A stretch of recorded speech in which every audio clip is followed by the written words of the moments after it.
Baik, Assalamualaikum warahmatullahi wabarakatuh. Selamat siang. Izinkan saya memperkenalkan diri. Nama saya Putri Esa CPN. Saya di sini sebagai mediator yang bersertifikasi dari DSI dengan akreditasi dari Mahkamah Agung. Dalam hal ini saya akan membantu menyelesaikan permasalahannya Bapak Ibu. Mungkin sebagai awal proses mediasi kita ini, sebelum saya membaca aturan mediasi kita, boleh saya minta Ibu sebagai pemohon memperkenalkan diri terlebih dahulu. Pihak termohon bagaimana, tidak keberatan kan? Tidak. Baik, terima kasih moderator. Perkenalkan, nama saya Livia.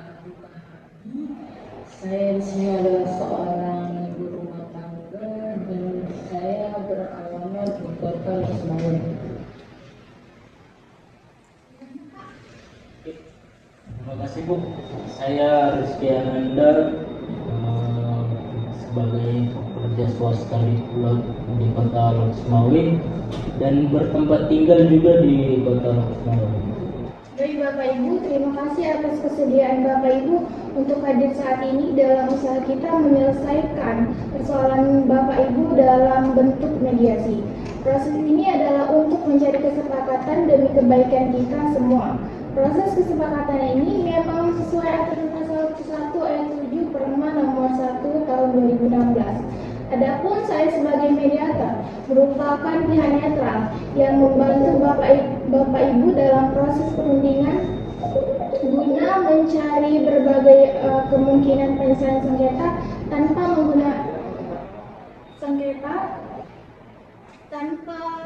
memutus perkara dengan memaksakan sebuah penyelesaian. Di dalam pelaksanaan mediasi kita juga mengenal adanya prinsip-prinsip dalam mediasi, yaitu antara lain yang pertama imparsial, yang berarti tidak memihak atau netral.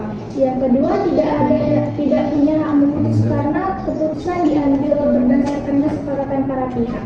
Berikutnya yang ketiga, kerahasiaan. Seluruh yang terjadi dalam proses mediasi bersifat rahasia, dan yang terakhir adalah kaukus. Artinya, jika diperlukan mediator dapat melakukan pertemuan terpisah dengan para pihak.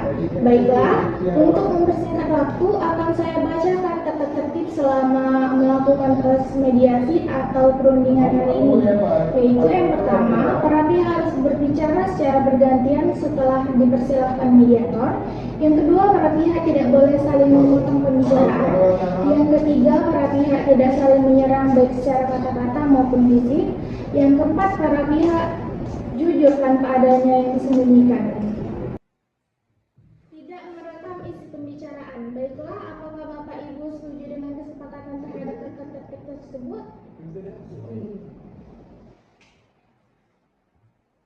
Baiklah Bapak Ibu, saya ingin tahu duduk persoalan terlebih dahulu dari Bapak termohon. Bagaimana ceritanya Bapak bisa membeli tanah tersebut? Silakan Bapak. Oke, terima kasih Bu atas kesempatannya. Di sini saya akan menceritakan dari awal dulu ya Bu. Nah, di sini saya berjumpa dengan Pak Harun. Ia adalah teman sekolah saya, yang dimana kami bercerita di sebuah warung kopi di Kota Langsa begitu Bu. Nah, di situ kami bercerita dan saya mengutarakannya saya untuk membeli tanah di Kota Langsa ini. Nah, dia menawarkan sebidang tanah kepada saya begitu Bu. Dan saya pun tertarik atas tanah tersebut. Lalu saya ada kepikiran untuk membangun bangunan di sebuah tanah tersebut. Tetapi Bu Livia menghalangi saya atau mau membangun rumah atau bangunan di tanah tersebut, dikarenakan dia mengatakan bahwasannya tanah itu miliknya yang telah dibelinya dari istri Pak Harun begitu.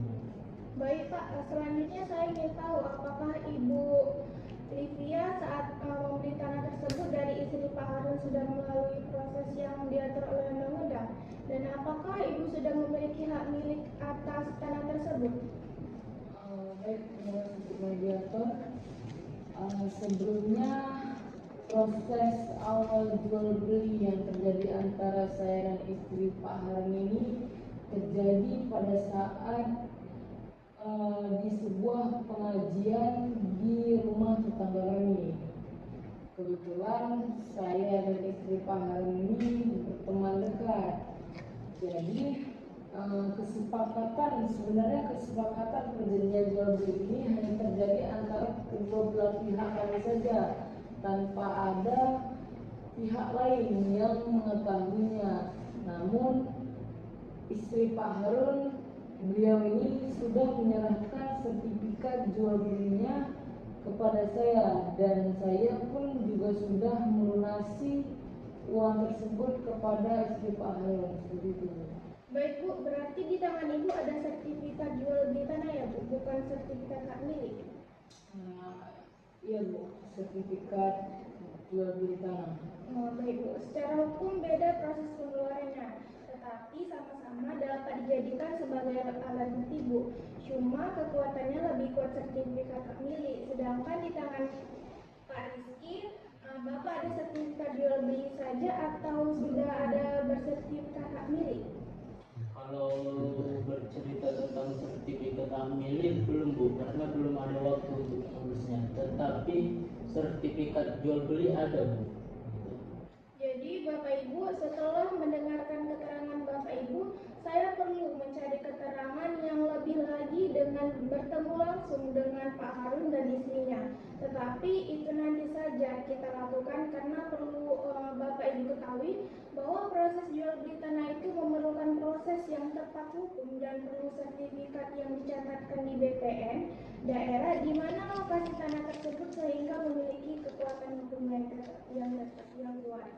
Ini sesuai dengan Peraturan Menteri Negara Agraria, Kepala Badan Pertahanan Nasional Nomor 3 Tahun 1997 tentang ketentuan pelaksanaan Peraturan Pemerintah Nomor 24 Tahun 1997 tentang pendaftaran tanah pasal 197 ayat 1. Semua daftar umum dan dokumen-dokumen yang telah dipergunakan sebagai dasar pendaftaran merupakan dokumen negara yang harus disimpan dan dipelihara menurut peraturan perundang-undangan yang berlaku. Ayat 4. Dengan izin Kepala Kantor Wilayah kepada pemegang hak yang bersangkutan dapat diberikan petikan, salinan atau rekaman dokumen pendaftaran tanah yang menjadi dasar pembukuan hak atas namanya yang tersimpan di kantor pertanahan, bahwa berdasarkan peraturan tersebut pihak kami tidak dapat dengan serta-merta mengeluarkan begitu saja dokumen negara, harus melalui kewenangannya yang telah diatur dan hanya kepada pemegang hak saja.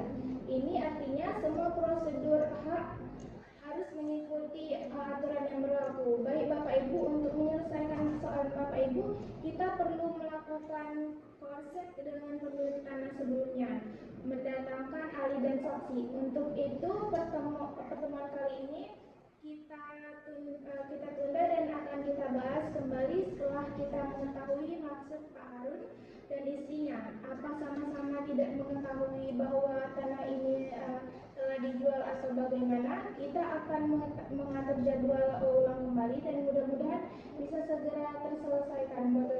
Bapak Ibu setuju kita melakukan pertemuan kembali pada minggu depan tanggal 23 Agustus 2025?